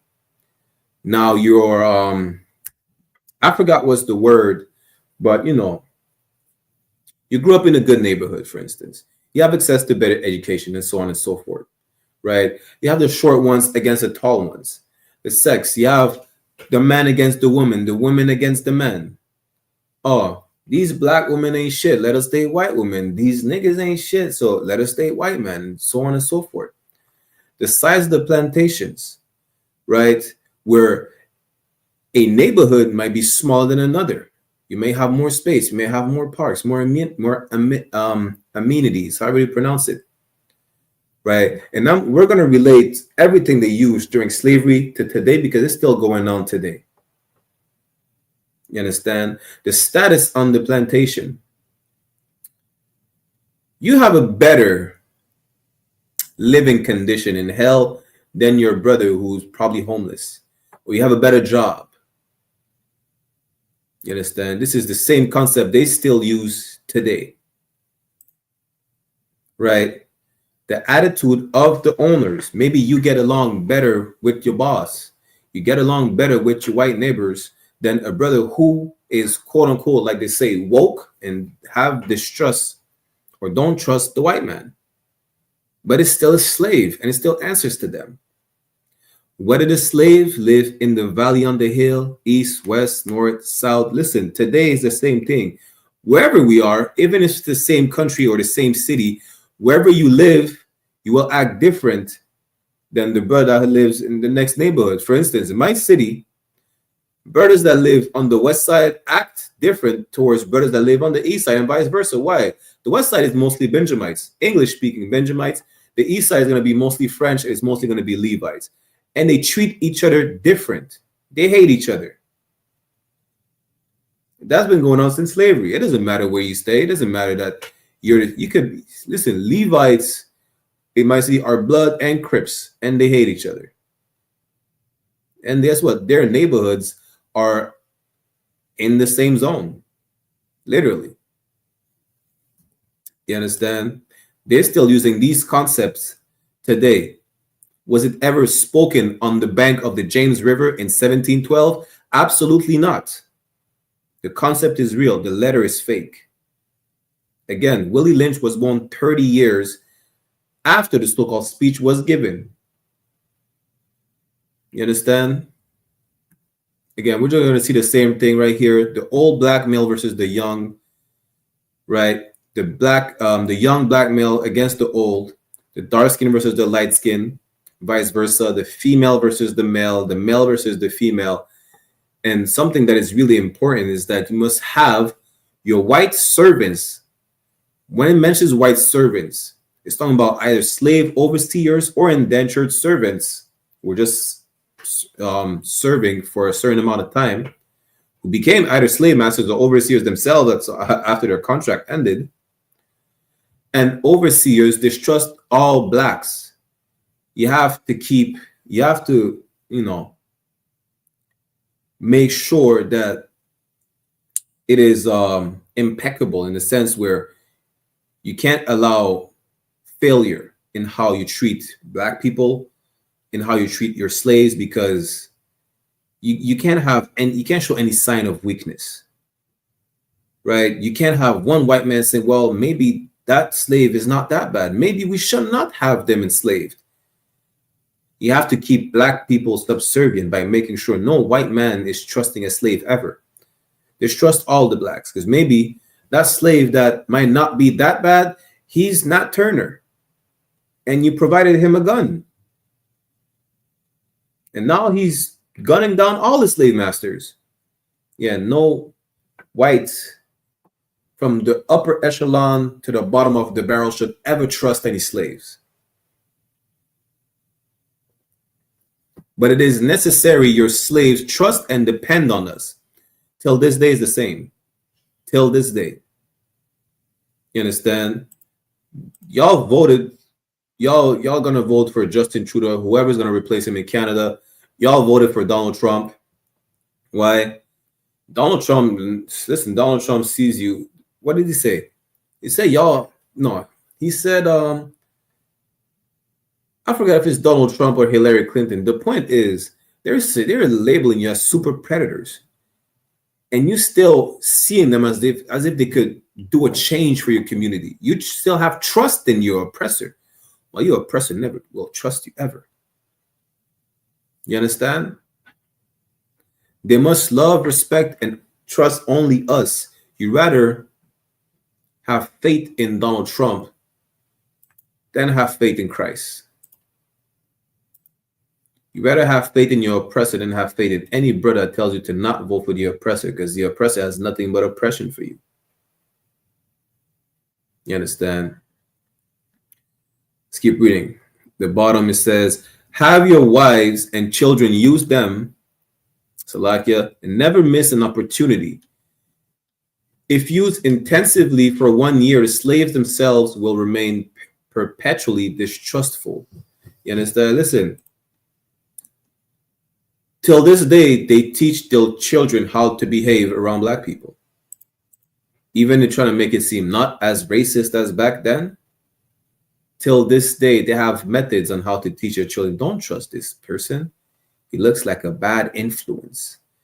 You understand? He comes from a not so good area of the city or the neighborhood, or he was not raised with the right values, or whatever nonsense they like to say, right?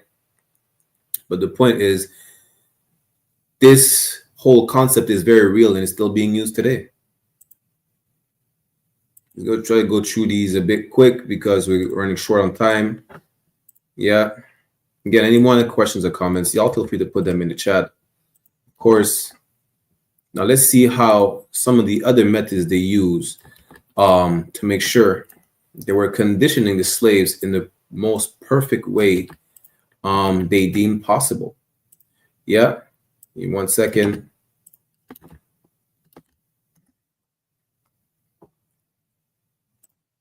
Let's us make a slave a slave. What do they need? First of all, they need a black nigger man, a pregnant nigger woman, and a baby nigger boy. You're going to understand why it's important to have the tree, according to them. Second, it says, I'll use the same basic principle that we use in the breaking of a horse, combined with some more sustaining factors. For those who don't know anything about why is it mentioned the breaking of a horse? Because animals, that's the term they use to domesticate animals. They're breaking of them. That's the term they use to domesticate horses. They need to break the wilderness out of the horse to make it docile, to make him manageable. They're comparing you to wild animals. That's why they're mentioning breaking of a horse, because at the time, they could take wild animals and tame them. That's what it's talking about, right? Let's go down a bit. Accordingly, both a wild horse and a wild or natural nigger is dangerous, even if captured, for they will have a tendency to seek their customary freedom. They know it was natural for us to seek freedom as slaves, as captives, because we're being kept against our will. And in doing so, might kill you in your sleep. You cannot rest, which is why it was always important for them to never trust a nigga, ever. Why? Because he wants to leave. He wants to be free. Therefore, he will kill you in your sleep. You cannot rest. That's why they always had to put certain punishment in place, right? Such as punishing us in public. They had to break us publicly, not just break us individually in a shed or whatever. They had to break us publicly, as we will see in the next classes, to make an example out of you, to break your spirit, to make sure you never, ever have that will of seeking freedom, which is why they were, listen, cutting your ears was nothing. You think cutting your ears because you run away with something? Get your other ear cut off. No sweat. You don't hear ever again. You can still run. They get your foot cut off. They get all your appendages cut off. Our women were getting their breasts cut off. And it doesn't even end there. All the atrocities, listen, imagine the unimaginable, and it happened. This is how they broke your spirit. This is how today we still suffer from generational trauma, where a lot of us don't have the will to fight anymore, because we know, and if we don't, we are being reminded of what used to happen to us just for seeking freedom. just for wanting to not be oppressed anymore. You understand? Let's go a little more. We're almost done. For example, take the case of the wild stud horse and a female horse and an already infant horse, and compare the breaking process with two nigger males in their natural state, a pregnant nigger woman with her infant offspring. He's giving you the example on how you're going to treat the horse. You're going to treat the slaves in a similar way, to break them, to break their will, their spirit, to want to be free, to make it absolutely subservient to you. Take the stud horse and break him for limited containment. Completely break the female horse until she becomes very gentle, whereas you or anybody can ride her in comfort. Breed the mare and the stud until you have the desired offspring. Train the female horse whereby she will eat out of your hand, and she will in turn train the infant horse to eat out of your hand also. This is literally how they condition Blacks, Latinos, and Native American Indian women. You understand? They've been broken so bad that, you know, instead of going against I commend YAHANNA said it best. How did he say it? The black woman is the white man's lieutenant. You understand? She will trust a slave master. She will make the children trust the slave master, or even if she says she don't trust or have a feeling of distrust of the slave master, she'll make sure she obeys, she abides by the rule, and her children abides by the rule. Why? Because she's in fear of having her black boy murdered by the police. She cannot have a masculine, she cannot raise a masculine black boy. First of all, it's really hard for any woman to raise a masculine boy without a man in the picture, but she doesn't want her boy to be masculine. He has to be submissive, like a woman, in order for him to not be murdered by the police, in order for him to not be in danger in this society that we live in. And our women were conditioned like that ever since slavery. That analogy that they're making about the mare and her infant foal, right, which is the word for baby horse, they're using that analogy to let you know how to deal with your slaves, right? Take, for instance, when it comes to break the uncivilized nigga, use the same process. Again, the same way you're going to break a horse and condition it to be a certain way is the same way you're going to break your slaves. Condition them. Take the meanest and most restless nigga. Again, they're going to use those terms like meanest and most restless. He just probably look big, right? It has energy. Strip him off his clothes in front of the remaining male niggas, the female, the nigga infant. Tar and feather him. Tie each leg to a different horse in opposite directions. Set him fire and beat both horses to pull him apart in front of the remaining niggas. They're breaking your spirit in the sense where they're going to show you this is what will happen to you if you don't obey. If you disobey, if you say no, if you look up when you're being told to look down, right? If you look when you're being told to close your eyes, if you damn near whisper or breathe too hard, this is what will happen to you. You understand? This is how they break your spirit. They have to make an example out of someone. And they didn't care if that someone, you know, may have cost them like what, 50 bags of sugar? No, they have to make that example. That speech was not given by the river, but all those atrocities and worse happened in order to have us as subservient as we are till this day. The next step is to take a bullwhip and beat the remaining nigger male to the point of death in the front of the female and the infant. Because now you're beating the hell out of the father figure until he begs for mercy, until that father that you have looks weak as hell. You understand? Until he has no more fight in him. So now,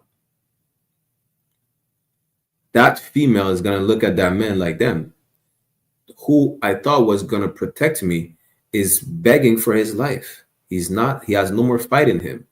And that kid don't want to be nothing like his father, and the female at the same time don't want her kid to ever be in the father's position. Don't kill him and put the fear of God in him, for he can be useful for future breeding. Yeah, they were not killing you. They were beating you half to death until you couldn't take it no more. But you're still going to be useful. They still make sure that,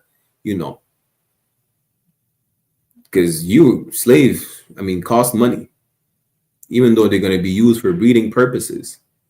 You understand? You're still merchandise. You don't want to break the merchandise.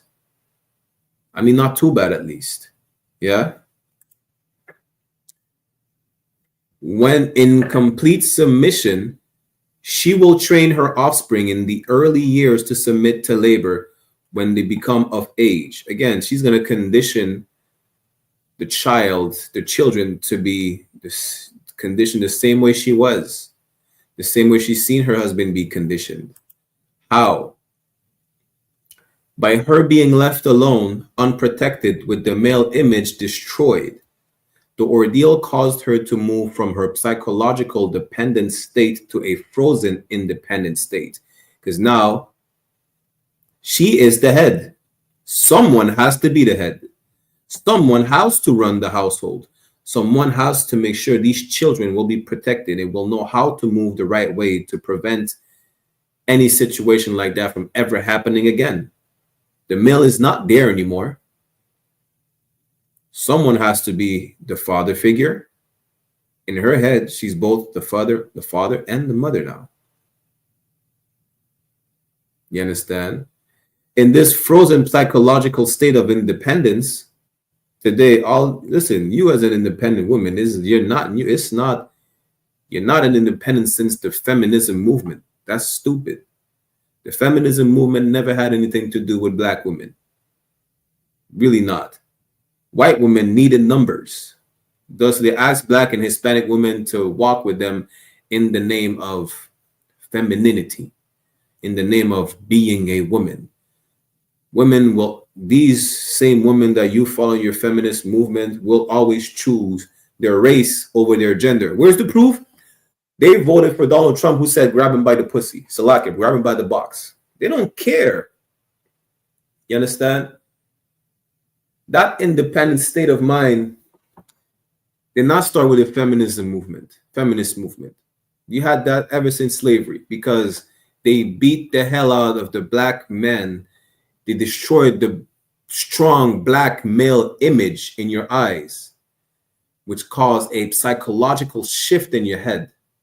Now, you cannot be dependent on that weak male that was destroyed right in front of you and right in front of other men and the children. You have to be the strong one. You cannot be dependent. You have to show that you're strong by being independent. It's not new. That's since slavery. It was never supposed to be so.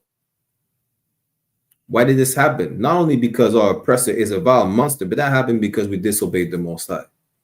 That's why we were put in that position.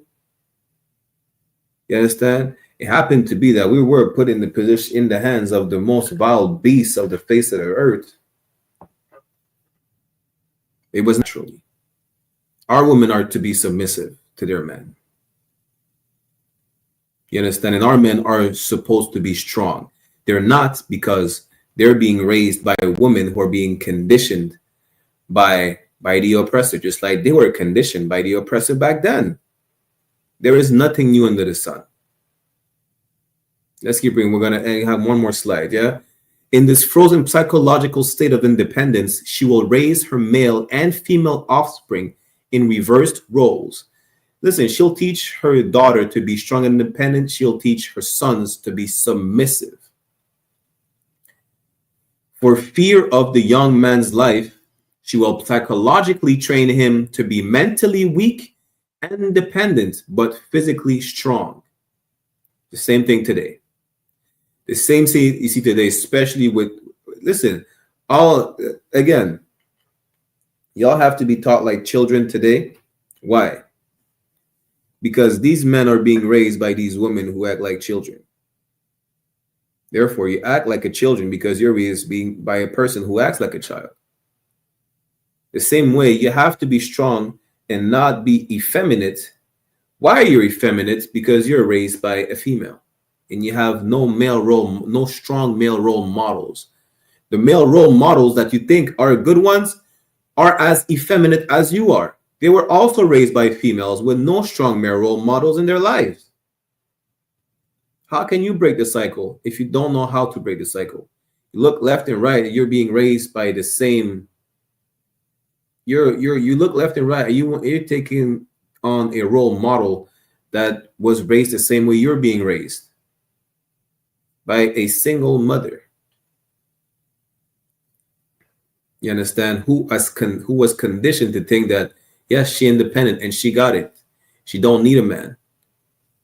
Back then, it's not that she was conditioned to think that she didn't need a man. It's just that she could not take seeing a man destroyed like that in front of her. And we're only talking about a man being quartered or being beaten in front of her. Listen, worse happened. And we will see that in the next coming classes, where this is how bad we were conditioned to be the way we are today. You understand? Again, what it said, for fear of the young man's life, she will psychologically train him to be mentally weak and dependent, but physically strong. Because she has become psychologically independent, she will train her female offspring to be psychologically independent. And what you got? You've got the nigger woman out front and the man behind and scared. Now, women lead and men follow. You understand? This other one, absolutely. I just seen the comments, Salakiak. All the history classes are one time we'll do it in English, one time we'll do it in French. We'll definitely do that class in French. Don't worry about it. I got you. You understand? But this is the result. Now, the women lead and the men follow when the men are supposed to lead and the women follow. This is the right order of things. Just like the scripture says, you understand? Let's get that real quick. Right? And then we're going to end the class right here. But this is how bad we were conditioned to be the way we are today. You understand? Yes, the white man is the goddamn devil the Bible speaks of. Let's go to 1 Corinthians real quick. 1 Corinthians chapter 11 and 3. But I would have you know that the head of every man is Christ, and the head of the woman is the man. The men are supposed to lead. The women are supposed to follow. You understand? With that said, we're going to end it right here, right? Next week, we'll do the same class in French. The water for everyone who tuned in. We'll do the same class in French, and then we'll get into the atrocities that happened in the French colonies to reiterate and to, just as a reminder of how despicable our oppressor is, and that this is the same people who's still trying to love today. The same people who beat us into our women thinking that they have to lead and make their sons be followers, not only of them, but of the oppressor that beat them to think like that. Listen, you have to be reminded of who the problem is. And stop being a scapegoat. You understand? A crime was committed against you. We're telling you who the criminal is. Stop protecting the criminal. You are a victim defending your aggressor right now. Don't do that. Because by doing that, our people will never be able to heal. Why? Because we're being told that what happened, right, the way we were conditioned is absolutely our fault. That's what we're being told. In that, we can't even point at the people who stole our land. We can't even point at the rapists who raped our great-grandmothers and grandfathers. Because that's what buck breaking is about. Yeah, we didn't just get quartered and beaten half to death in front of men and children. We can't point at the sadistic oppressor who tied our women upside down by the foot, hung them to a tree by the foot while pregnant, and slit their belly open, snatched the baby, and bashed it across the head on a tree trunk or a stone. We can't talk about that. We're being told, let's forgive and forget. Good night. We're even being told it's our fault. Guess what? You want to go with that narrative? With me, it's fine as long as you tell the Palestinians it's your fault you're being bombed to the Stone Age. Tell the Jewish man it's your fault that 6 million of your people died. And then we could go to the narrative that it's our fault that we got hung from trees. You understand? And if you want us to move on and stop talking about it, then forget about 9/11 and the Holocaust. 6 million. What is 6 million? A drop in the bucket?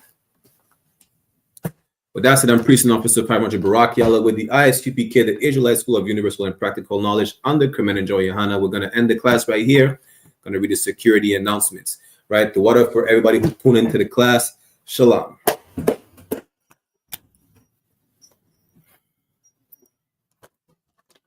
The I.S.U.P.K security announcements. We are the I.S.U.P.K started on 1 West 125th Street, Harlem, New York. Rules for new brother and sister. When a new brother or sister comes into the school, they are off limits for 6 months. They're to be saluted only. They're here to shed themselves of the world. If they need transportation, the teacher will arrange it. After 6 months, if a brother or sister has an interest in a particular person, he or she must get permission from the head to speak to a brother or sister. There's another 6 months in which the brother and sister will court each other. After the 6 month period, the brother and sister will get permission from the head to marry, tithe, which is a commandment. Numbers chapter 18 verse 21 and Malachi chapter 3 verse 8 to 10 means tenth in the Hebrew, ma'ashara. 10% of every penny of any increase the Lord gives you, give to the treasury department or teacher. Priest fund, free will offering for priest law mandatory, whatsoever amount you would like. Upcoming holy convocation, we have the Feast of the Dedication, or Hanukkah in the Hebrew, which is the 25th day of the 9th month by the space of 8 days, which falls on December the 25th, 2024. Was in 2 weeks for 8 days. You can read more about it in the book of First Maccabees in the Apocrypha, chapter 4, verse 52 to 61.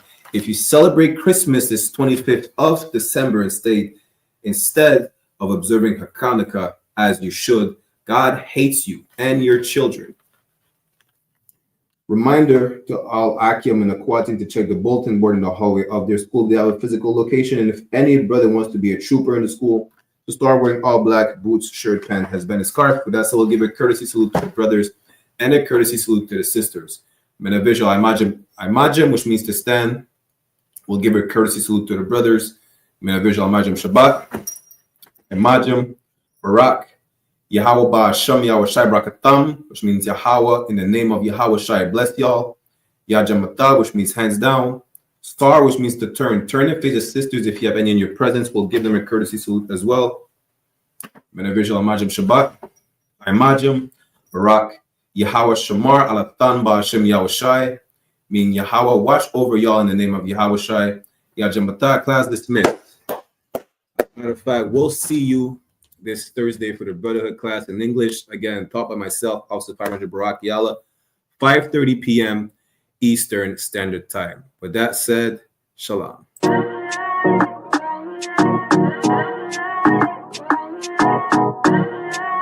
UPK, O1 West. Babylon is falling to rise no more again. Babylon is falling. Freedom is here, my friend, not just part of the nation. Yeah, our Shai never come bring peace in start of the vision. Now put your trust in the riches and wealth, guns are ammunition. But just the last statutes and commandments, we make the decision to keep them with precision. I just part of the nation. Daniel get a vision, him see the black Christ, it wasn't a white depiction. No allegiance to Rome nor its regions, come out them religion if you want be a free man. Cause the deacons them full of demons, same situation with Rasta with Islam. Only beacon of hope for your lean on is UPK and the General YAHANNA. Every fowl of the ear, every beast of the field, every creeping thing we creep on land, every mouth of the clear, loud and clear. Yahweh Shai Mashiach is a black man who has ear, let him hear. time to prepare. Spiritually separate from Babylon. We no weak, we no fear. Wheat, we no tear. Bun Saddam, my bun, but him and I just part of the mission. Yeah, our shy never come bring peace in start of the vision. No put your trust in our riches and wealth comes our ammunition. Adjust the last statutes and commandments. We make the decision to keep them with precision. Just part of the mission. Send evils and curses on the whole city and the beasts and all churches. America fall, them deserve it. Rome get defeat, history repeat, I know the first days. Hey, 400 years they work with, then desert with, then turn round and call we worthless. But now the COVID lurking, them hurting, and then the doctors and nurses. Hey, one day to your building of a turn after the long journey. No care much money you a earn if you still want Babylon burn. One day to your building of a turn after the long journey. No care much money you a earn. Hey, I just part of the mission. Yeah, our shy never come bring peace in start of the vision. No put your trust in our riches and wealth guns are ammunition. Adjust the last statutes and commandments. We make the decision to keep them with precision. Adjust part of the mission. Hey, listen, brothers and sisters, man. If you like what you hear, hit the subscribe button, man. Subscribe to this channel. And also, please, go to isupk.com and pay your tithe.